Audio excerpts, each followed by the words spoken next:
నమస్తే, welcome to solid TV ప్రభాత సూర్యుడు. ప్రస్తుతం మనము పటాన్ చెరువులోని శ్రీనగర్ కాలనీ, శాంతినగర్ కాలనీలో ఉన్నామండి. ఇక్కడ ప్రస్తుతానికి గత 20 సంవత్సరాల నుంచి కాలనీ అసోసియేషన్ ఎన్నికలు ప్రశాంతంగా ఉండేది, ఇనానమస్ గా జరిగేటివి. కానీ ఈసారి ఈ శ్రీనగర్ కాలనీ, శాంతినగర్ కాలనీ ఎన్నికలు మాత్రం ఈసారి ప్రతిష్టాత్మకంగా నిర్వహిస్తున్నారు. ఎందుకంటే ఈసారి ఈ కాలనీ అసోసియేషన్ ఎన్నికల్లో అభ్యర్థులు పోటాపోటీగా నిలబడుతున్నారు. సో ఇప్పుడు ప్రజెంట్ ఇక్కడ కాలనీలో అసోసియేషన్ మెంబర్స్ ఎవరైతే ఉన్నారో వాళ్ళను అడిగి తెలుసుకుందాం, ఈ ఎన్నికలు ఎందుకు ఇంత ప్రతిష్టాత్మకంగా తీసుకుంటున్నారు, ఇక్కడ నిలబడే అభ్యర్థులు ఎవరు, ప్లస్ వాళ్ళ మద్దతు ఎవరికి ఉంటుందో ఒకసారి మనం అన్ని స్థానికంగా ఇక్కడ ప్రస్తుతానికి మనం మంజిరా స్కూల్, ఇదే స్కూల్ ఆవరణంలో రేపు ఆదివారం జరగబోతున్నాయి ఎన్నికలు. సో ఇక్కడ నుంచే మనం స్టార్ట్ చేద్దాము. ఈ ఎన్నికలు ఎందుకు ఇంత ప్రతిష్టాత్మకంగా నిర్వహిస్తున్నారు, వీళ్ళు ఎవరిని బలపరుస్తున్నారు, వీళ్ళ కాలనీ అధ్యక్షునిగా ఎవరిని ఎన్నుకోబోతున్నారు అనే వివరాలు ఇక్కడ స్థానికంగా ఉన్న సభ్యులను, ఇంటి యజమానులను అడిగి తెలుసుకుందాం రండి. ప్రస్తుతం మనం శాంతినగర్ కాలనీలో ఉన్నాము.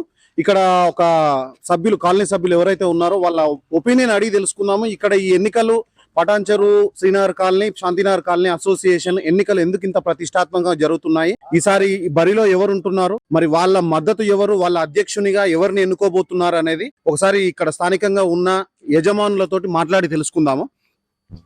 సార్ నమస్తే. సార్ నమస్తే. ఏం పేరు సార్? మీ పేరు శ్రీహరి, కుంచాల శ్రీహరి. కుంచాల శ్రీహరి గారు, ప్రస్తుతం మీ గత 20 సంవత్సరాల నుంచి లేని మీ కాలనీ అసోసియేషన్ ఎన్నికలు ఈసారి ప్రతిష్టాత్మకంగా తీసుకొని ప్రతిష్టాత్మకంగా నిర్వహిస్తున్నారు ఎన్నికలు. ఎందుకు ఇంత ప్రతిష్టాత్మకంగా నిర్వహించబోతున్నారు, ఏంటిది ఇందులో ఉన్న అంత ప్రతిష్టాత్మకంగా ఎందుకు నిర్వహిస్తున్నారు? అయితే దీనికి ఫస్ట్ లో హనుమంత్ రెడ్డి గారు 96 లో మేము రిజిస్ట్రేషన్ చేశాం. నేనే చేయించాను ఆ రిజిస్ట్రేషన్. అప్పుడు ఆయన ప్రెసిడెంట్ గారు ఉండే, నేను సెక్రటరీ ఉన్నాను. ఇక్కడ పార్క్ లో స్థలాలన్నీ మేము కాపాడినాం. ఏవి అన్యాకృతం కాకుండా ఈ శాంతినగర్ కాలనీలో మొత్తం ఇప్పుడు ఆ ప్లేస్లలో గుళ్ళు కట్టుకున్నారు. మిగతా ప్లేస్లు అట్లాగే ఉన్నాయి. అట్లా దాన్ని కాపాడాం మేము అప్పట్లో. మీ హయాంలో కాపాడారు. కానీ ఈసారి ఈ ఎన్నికలు ఎందుకు అంత ప్రతిష్టాత్మకంగా నిర్వహిస్తున్నారు? పోటాపోటీగా ఎందుకు వచ్చిందంటే అందరికి నిలబడాలని కోరిక ఉండొచ్చు, నాకు తెలియదు. మేము ఇప్పుడు రిటైర్మెంట్ టైప్ లో మా లైఫ్ మేము ప్రశాంత జీవితాలు గడుపుతున్నాం. అయితే ఇప్పుడు ఏమైందంటే వాళ్ళకు మేము నిలబడతామని ఆసక్తి చూపిస్తున్నారు. అందులో పోటీ వస్తుంది కదా. అంటే అంత ఆసక్తి చూపించడానికి ఏమున్నది? ఏమీ లేదు. శ్రీనగర్ కాలనీలో అంత ఏమున్నది? ఏమీ లేదండి.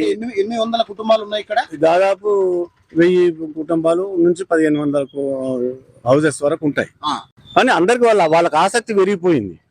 ఉంటది కదా సార్, ఒక కారణం అనేది ఉంటది. కారణం అనేది ఏమి లేదు, దీనికి ప్రత్యేక కారణం ఏం లేదు.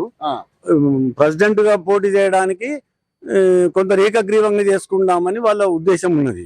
దాన్ని ఆపోజ్ చేస్తారు తప్ప అంతే, ఇంకా ఏమి లేదు. ఏకగ్రీవంగా కాకుండా ఎన్నికలు పారదర్శకంగా చేయాలని చెప్పేసి మా అందరి ఉద్దేశం. చేస్తే కాలనీ ఇంకా మరింత అభివృద్ధి చెందుతుంది, బాగా ఇది ఉంటది అని చెప్పేసి ఉద్దేశం అది.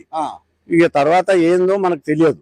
ఎప్పుడున్నాయి సార్ ఎన్నికలు? రేపు ఫస్ట్ మీటింగ్ మొన్న 15th నాడు, గత 15వ తారీఖు నాడు సమావేశం అయితే ఆ రోజు జరిగిన విషయం అది ఏంటంటే ఎన్నికలు పెట్టాలి అనే ఉద్దేశంతో. ఎందుకంటే 4 పోటీ ఉన్నప్పుడు ఎన్నికలు కంపల్సరీ కదా.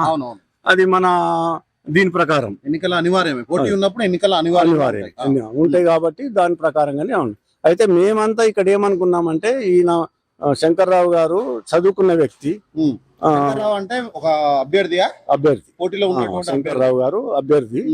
ఆయనను కాలనీవాసులం అందరం ప్రపోజ్ చేస్తున్నాం.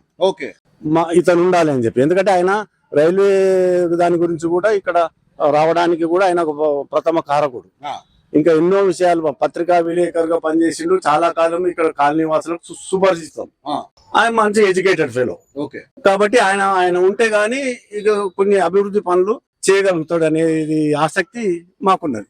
మీ మద్దతు ఇప్పుడు శంకర్రావు గారికి తెలుపుతున్నాము. మేమే కాదు, చాలా బలపరుస్తున్నారు.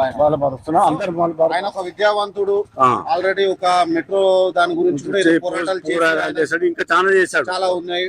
పత్రికా రంగం నుంచి వచ్చిన వ్యక్తి. ఆయన 30-40 సంవత్సరాల నుంచి సేవాభావంలో ఉన్నాడు. కాబట్టి ఆయనకు మేము చేయాలని అనుకుంటున్నాం, మా కాలనీ వాసులు అందరూ కూడా. అందుకోసం మేము రేపు జరగబోయే ఎలక్షన్ పెడితే గాని పారదర్శకంగా జరిగితే మంచిది. ఎలక్షన్ పారదర్శకంగా జరగాలని కోరిక. ఒకవేళ ఆయననే యునానిమస్ గా చేయాలన్నా మేమందరం ఆయనకి మద్దతుగా ఉంటాం. ప్రభాత సూర్యుడు జాతీయ తెలుగు దినపత్రిక. ప్రతి అక్షరం నిజం వైపు. నిజం దాగదు, వార్త ఆగదు.